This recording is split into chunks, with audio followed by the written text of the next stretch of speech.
En este miércoles de la tercera semana de Adviento, la Iglesia nos invita a reflexionar en el texto de Lucas 7, 19 al 23. El texto dice así: En aquel tiempo Juan envió a 2 de sus discípulos a preguntarle al Señor: ¿Eres tú el que ha de venir, o tenemos que esperar a otro? Los hombres se presentaron a Jesús y le dijeron: Juan el Bautista nos ha mandado preguntarte: ¿eres tú el que ha de venir, o tenemos que esperar a otro? Y en aquella ocasión Jesús curó a muchos de enfermedades, achaques y malos espíritus, y a muchos ciegos les otorgó la vista. Y después contestó a los enviados: Vayan a anunciar a Juan lo que han visto y oído. Los ciegos ven, los inválidos andan, los leprosos quedan limpios, los sordos oyen, los muertos resucitan, y a los pobres se les anuncia el Evangelio. Y dichoso el que no se escandalice de mí. Adviento es un tiempo en donde la Iglesia nos invita a orar, a convertirnos, a cambiar de vida y a prepararnos para la venida del Señor, perdonando, ayudando y sirviendo a los más necesitados. Para ayudarnos a hacer esta preparación, la Iglesia nos invita a reflexionar en 3 temas principales que a modo de 3 círculos concéntricos se van concentrando y enfocando en la gran celebración del nacimiento de Jesús, la celebración de su primera venida. Y estos 3 temas son: primero, una preparación lejana, que es la esperanza en la venida del Mesías, tanto de su primera como de su segunda venida, y los signos para reconocerlo. Luego viene una preparación mediata, que son los textos en torno a Juan el Bautista, el precursor del Mesías, y que indican que el Mesías está cerca y que pronto viene. Y por último, una preparación inmediata, que son los relatos en torno a su nacimiento y que nos llevan finalmente a la celebración de la Navidad. Con el texto del día de hoy terminamos con las lecturas en torno a Juan el Bautista, y a partir de mañana empezaremos con ese círculo más interno, con ese tiempo fuerte, denso, especial e inmediato, que terminará con la celebración de su nacimiento. Hasta ahora, al hablar del Bautista, hemos venido siguiendo el Evangelio de Mateo, pero hoy vamos a reflexionar en lo que Lucas nos dice acerca de él. El contexto del relato de hoy es la resurrección del hijo de la viuda de Naín. Lucas nos dice que después de curar al siervo del centurión en Cafarnaúm, se fue con sus discípulos a la ciudad de Naín. Y al pasar por la entrada de la muralla del pueblo, vio un cortejo fúnebre que salía de la ciudad. El difunto era el hijo único de una viuda. Y Lucas nos dice que Jesús, al ver a la madre, que además era viuda, se conmovió. Y entonces detuvo el cortejo, tocó el ataúd y levantó al muchacho. Y después de despertarlo del sueño de la muerte, se lo entregó a su madre. Bueno, pues parece que entre los muchos que seguían a Jesús, también lo seguían algunos discípulos de Juan. Y al ver este gesto extraordinario de Jesús, fueron corriendo a contárselo a Juan. Lucas nos dice que los discípulos de Juan fueron a contarle a Juan, que ya estaba en la cárcel, lo que había hecho Jesús, pues el resucitar al hijo de la viuda de Naín era claramente uno de los signos del Mesías. Pues estaba escrito que cuando el Mesías venga, le devolverá la vida a los muertos. Pero no solo le contaron que le devolvió la vida al muchacho, sino también le contaron la reacción de todos los testigos, que alababan a Dios diciendo: un gran profeta surgido entre nosotros, Dios ha visitado a su pueblo. Porque Jesús estaba haciendo milagros tan extraordinarios como los que hizo Elías. Y por eso en un inicio la gente pensó que Jesús era un gran profeta, pero solo un profeta. Luego, con el tiempo, muchos empezaron a dar cuenta que es mucho más que un profeta. Y esto es lo que no sucede a la mayoría, pues el conocimiento de Jesús es un proceso. Y a medida que vamos caminando con Él y reflexionando en Él, nuestra comprensión va creciendo y nuestra fe en Él también. Entonces Juan, asombrado por lo que le contaban sus discípulos, envió a 2 de los suyos a preguntarle si era o no era el Mesías. Y es así como empieza el relato de hoy. Juan envió a 2 de sus discípulos a preguntar al Señor: ¿Eres tú el que ha de venir o tenemos que esperar a otro? El que ha de venir era una fórmula típica en Israel usada para referirse al Mesías. A primera vista, la pregunta que le hacen los discípulos de Juan preocupa, pues sugiere que Juan dudaba si Jesús era o no era el Mesías.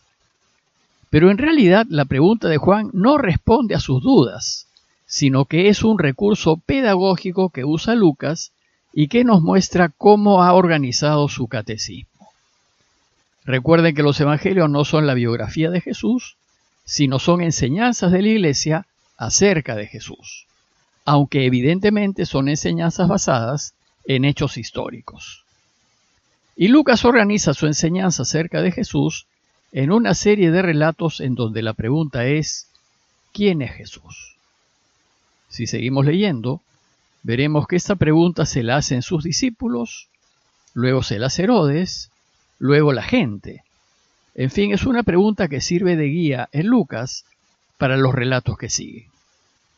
Como prueba de ello, aquí los discípulos de Juan le vuelven a repetir, pues nos dice el texto que los hombres se presentaron a Jesús y le dijeron, Juan el Bautista nos ha mandado a preguntarte, ¿eres tú el que ha de venir o tenemos que esperar a otro? Sucede que esto es precisamente lo que Lucas nos quiere enseñar.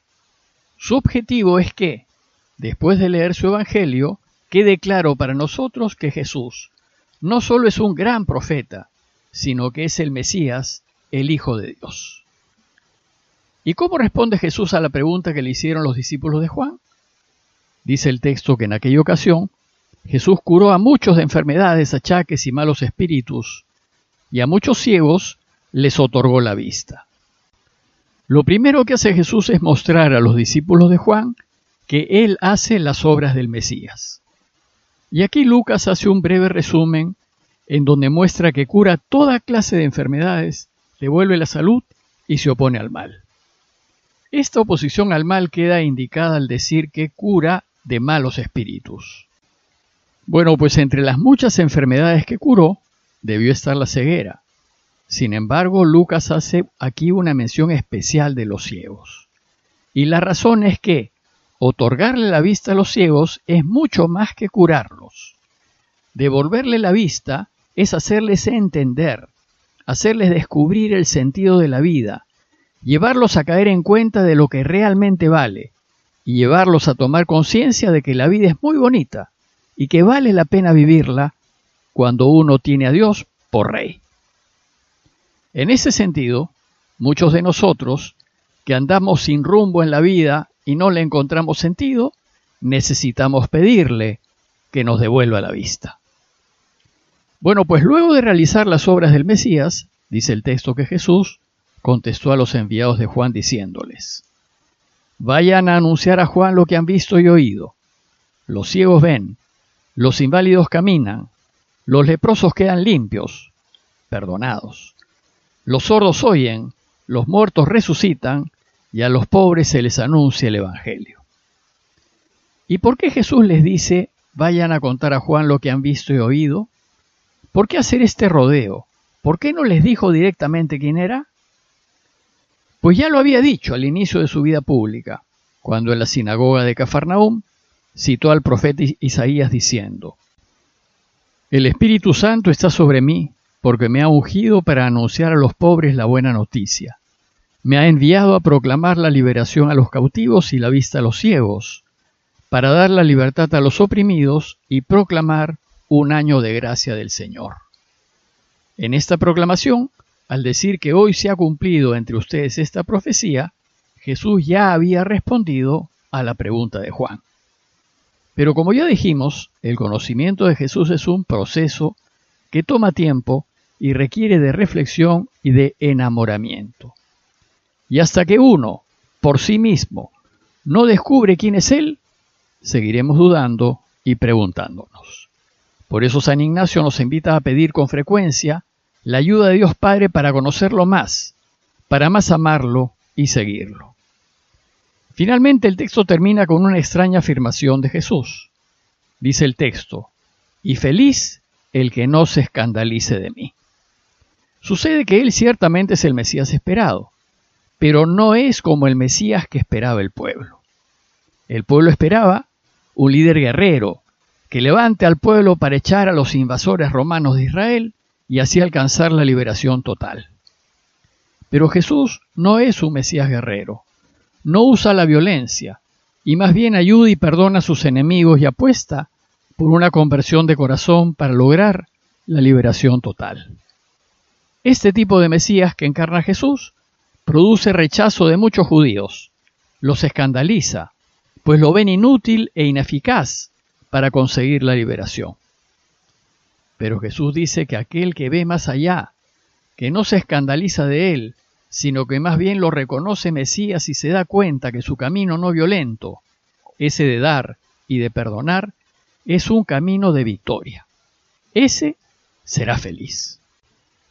Pidámosle al Señor para que nos demos cuenta de que su modo de ser Mesías, el de ceder, de ser el último y ser como el que sirve, nos lleva a la victoria y a la felicidad. Y pedirle que podamos conocerlo cada vez más para que más nos enamoremos de Él, lo elijamos y lo sigamos. Parroquia de Fátima, Miraflores, Lima.